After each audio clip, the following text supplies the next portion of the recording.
Peygamberimiz sallallahu aleyhi ve sellem'in ailesini Allah Sure Ahzab'ın üzerine Allah'ıyla tanıştırıp Peygamberimizden övgü kıldı. Peygamberimizden ayarlarını övgü kıldı. Peygamberimizden balavaklarını biz için övgü olacak. Müşundak bir yaranlık evlat oldu kardeşlerimiz. Hani Peygamberimiz sallallahu aleyhi ve sellem'de o gap yok. 23 yıllık hayatı Allah'ın şeriatını güllendirişiyle öttü. Ayarlarına karışırız. Hazreti Hadice anımız, Hazreti Ayşe anımız, Hazreti Ümmü Selime anımız, onun başka Peygamberimiz sallallahu aleyhi ve sellem'in ayarlarına ahvalı karışırız. Her bir Resulullah'ın ayarlarının tarihi ümmetki övgü oğuday. Ümmetki rehber bulalığı ilim marifette, din diyanette, iman cihette, itikat cihette, hakikatla batılını ayırıp yaşaş cihette, Allah'ın dost düşmanlarını tanış cihette, bunu bilen adakçılıkka, Peygamberimiz sallallahu aleyhi ve sellem'nin hakiki ayarlık mecburiyetini, salahiyetini ada kılıp yaşadı. Mana bunun üzerine Allah Kur'an-ı Kerim'de Sure Ahzab'da tanıştırgan. Tunci katıblık vehiy oylap bakınlar.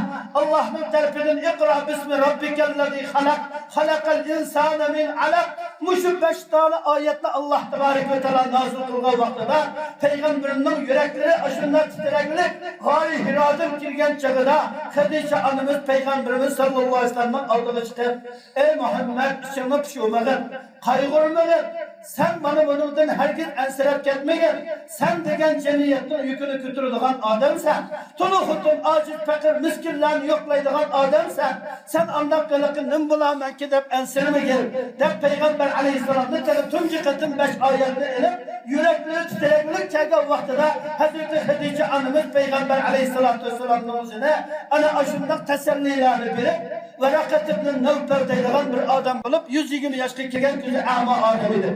Aşının kışığı keldiyken ey Verakat, kırılışımın oğlu Muhammed'in bir gel Allah bakına. Bu acayip bir iş yaptı. Manım olmuşunuzdan gel surap bakın dedi. Verakat ibn Nevfel radıyallahu anhu Peygamber aleyhissalatu vesselam'a karab ne iş oldu dedi. Ben gari Hira'da turvat ettim. Bana bir tane kişi geldi. Okudum dedim, ben okuştu bilmem dedim. Bugün anlaştı. 3 katın sıkıp koyuvetim. İkra bismi rabbikellezi halak. Halakal insana min alak. İkra ve rabbukel ekram.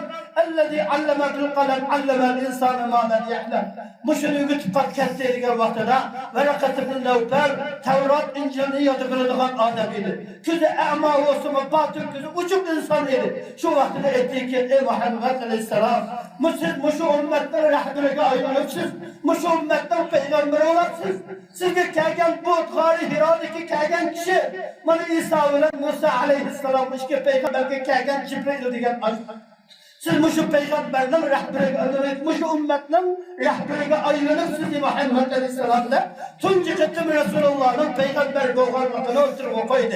Şunu Resulullah sallallahu aleyhi ve sellem dedi ki Verakat ibn Nevfel kaşki Muhammed Aleyhisselam sizle kavminiz Mekke'nin kovlar çıkarlar vaxtıda ben kısmımay hayat oğan olsam, yaş oğan olsam, kışlık yeltenlerde kılar idim dedi. Peygamberin ettiği ki eve muhreciyahun benim kavmim beni kovlar çıkarvatamıdır.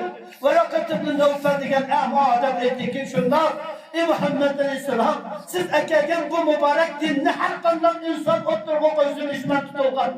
Üzden vaktideki sırmagan, türe cahili patmagan. Her bir peygamber şunlar boğazsın mı şunlar bulursun. Deyip de bilgenlik emez, Tevrat İncil'deki nati sıfatları, tarihi ve kaliplerin uzunu söz etmegenlik idi. Peygamber aleyhissalatu vesselam'ın müziketti, uzun ötmeyi Verakat ibn Nevfel bilep ketti. Peygamber aleyhissalam bir razı çıkan vaxtıda Verakat ibn Nevfel radıyallahu anhu'nun cennetin üstümüde soğutçu vakkallığını gördüm de haber verdi.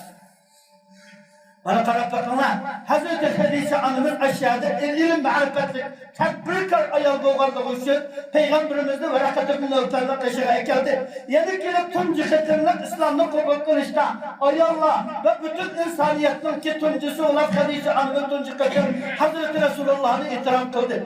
Hiç kandak bir insan Müslüman boymağında Hadice anımız ölü Verakat ibn Nevfel tunci kaçınlık kademde bastı.